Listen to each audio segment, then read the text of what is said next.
Assalamualaikum. Terima kasih untuk kawan-kawan semua yang selalu setia hadir di channel kami. Untuk yang belum subscribe, jangan lupa ya, klik subscribe dan tekan tanda lonceng. Untuk kesempatan kali ini, kami akan bercerita dan menggambar legenda Joko Buduk dan Putri Kemuning.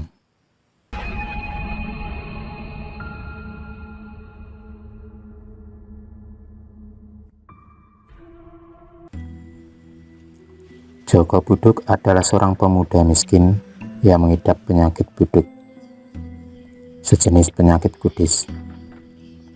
Sebab itulah ia dipanggil dengan nama Joko Buduk.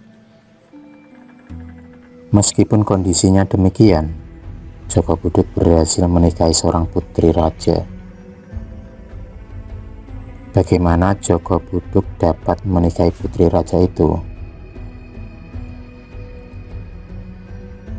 Inilah kisah cerita Joko Buduk dan Putri Kemuning.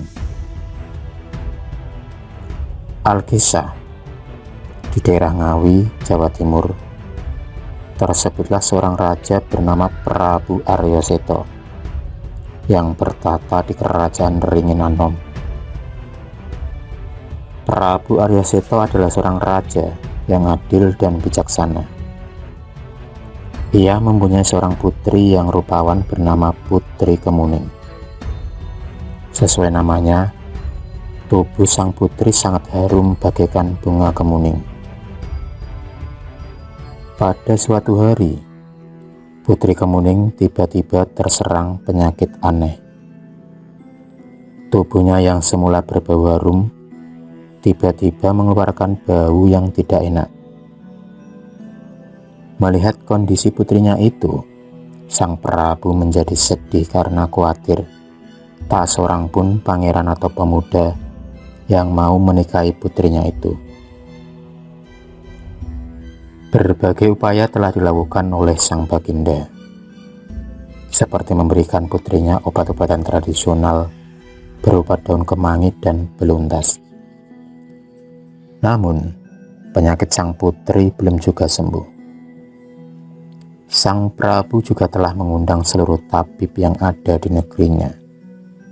Namun, tak seorang pun yang mampu menyembuhkan sang putri.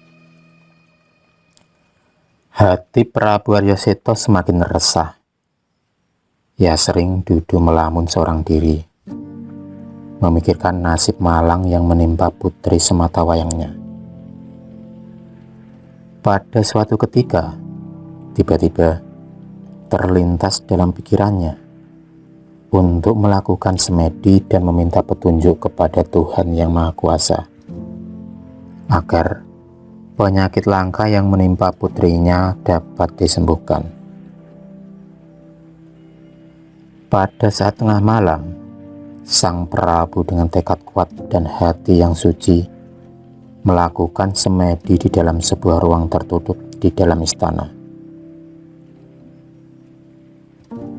Pada saat baginda larut dalam semedi, tiba-tiba terdengar suara bisikan yang sangat jelas di telinganya. "Dengarlah, wahai Prabu Arya Seta.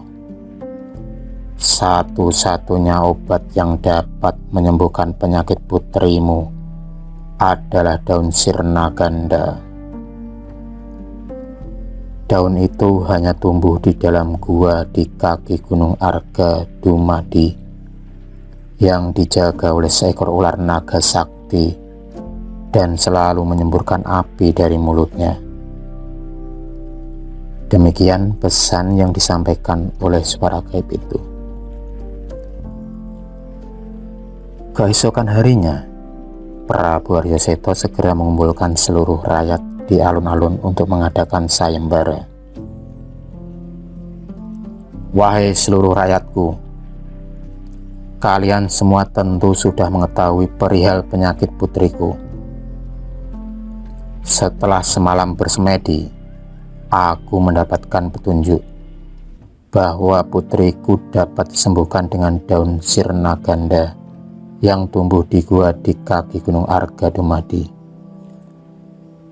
Barang siapa yang dapat mempersembahkan daun itu untuk putriku, jika ia laki-laki, akan kunikahkan dengan putriku.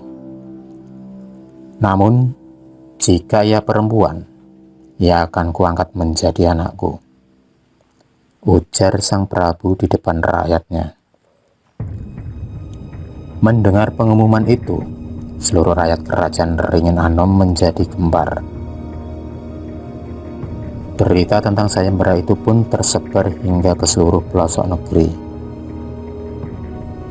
Banyak warga yang tidak berani mengikuti sayembara tersebut, karena mereka semua tahu bahwa gua itu dijaga oleh seekor naga yang sakti dan sangat ganas.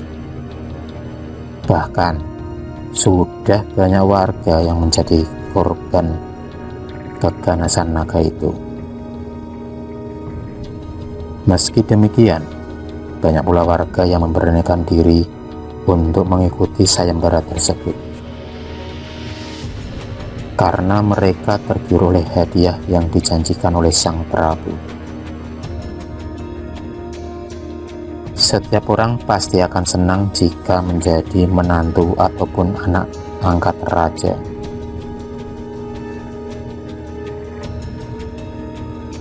Salah seorang pemuda yang ingin sekali mengikuti sayembara tersebut adalah Joko Buduk.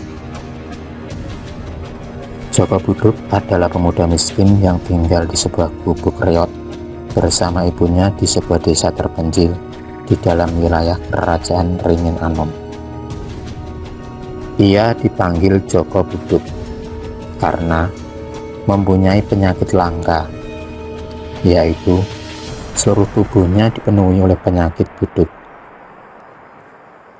Penyakit aneh itu sudah dideritanya sejak masih kecil.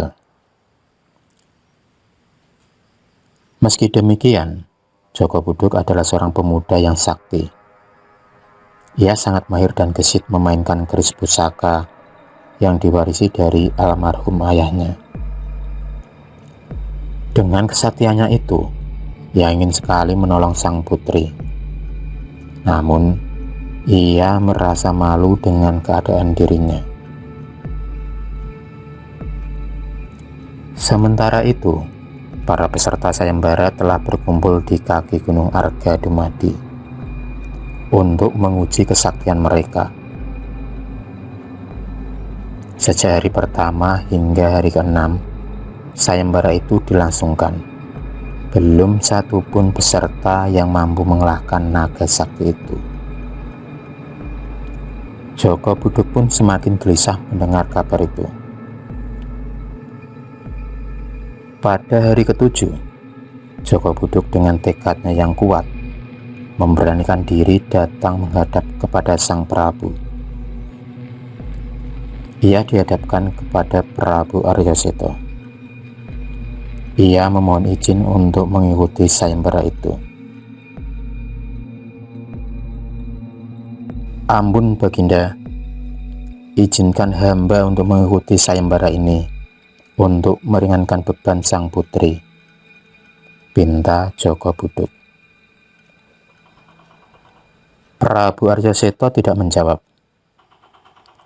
Ia terdiam sejenak sambil memperhatikan Joko Buduk yang tubuhnya dipenuhi bintik-bintik merah.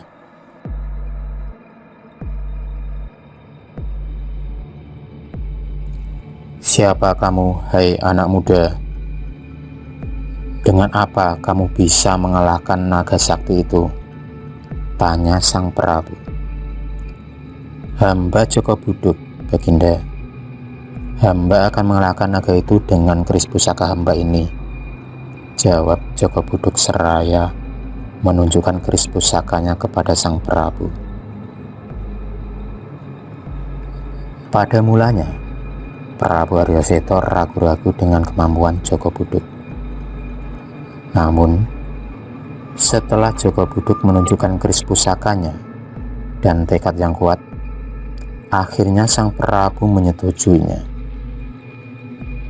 Baiklah Joko Buduk, Karena tekadmu yang kuat, maka keinginanmu kuterima.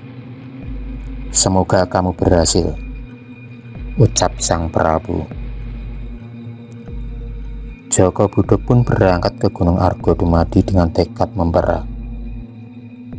Ia harus mengalahkan naga itu dan membawa pulang daun sirna ganda. Setelah berjalan cukup jauh, sampailah ia di kaki Gunung Argodumadi. Dari kejauhan, ia melihat semburan-semburan api yang keluar dari mulut naga sakti penghuni gua. Ia sudah tidak sabar ingin membinasakan naga itu dengan keris pusakanya. Joko Budok melangkah perlahan, mendekati naga itu dengan sangat hati-hati. Begitu ia mendekat, tiba-tiba naga itu menyerangnya dengan semburan api. Joko Budok pun segera melompat mundur untuk menghindari serangan itu. Naga itu terus bertubi-tubi menyerang sehingga Joko Budok terlihat sedikit kewalahan.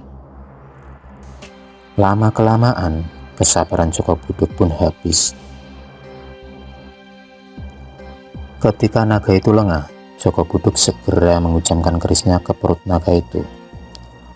Darah segar pun memancar dari tubuh naga itu dan mengenai tangan Joko Budok.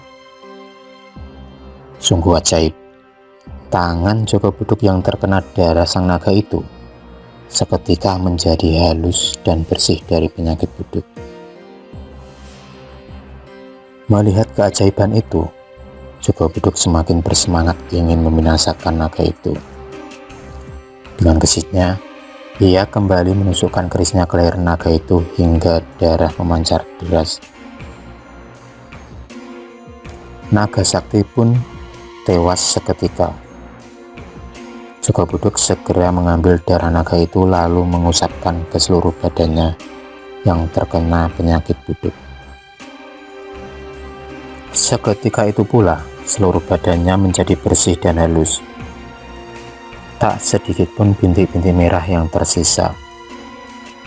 Kini Joko Budok berubah menjadi pemuda yang sangat tampan.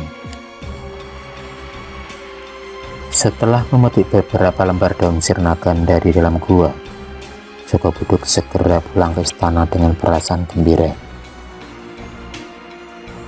Setibanya di istana, Prabu Aryoseto tercengang ketika melihat Joko Budok yang kini kulitnya menjadi bersih dan wajahnya berseri-seri. Sang Prabu hampir tidak percaya jika pemuda di hadapannya itu Joko Budok. Namun, setelah Joko Budok menceritakan semua peristiwa yang dialaminya di kaki Gunung Argodumadi, barulah Sang Prabu percaya dan terkagum-kagum.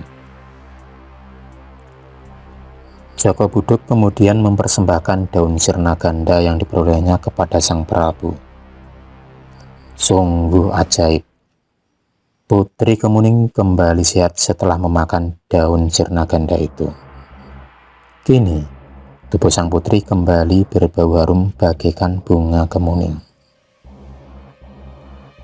Prabu Aryoseto pun menetapkan Joko Budok sebagai pemenang sayembara tersebut.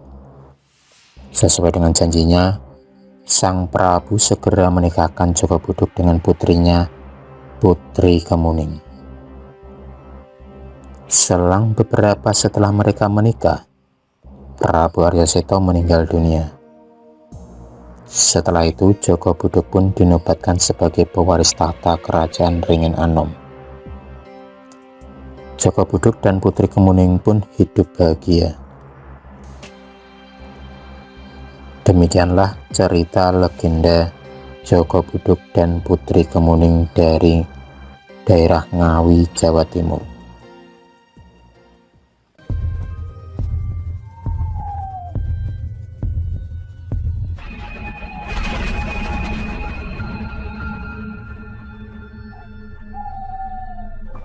Terima kasih sudah menonton video cerita bergambar ini.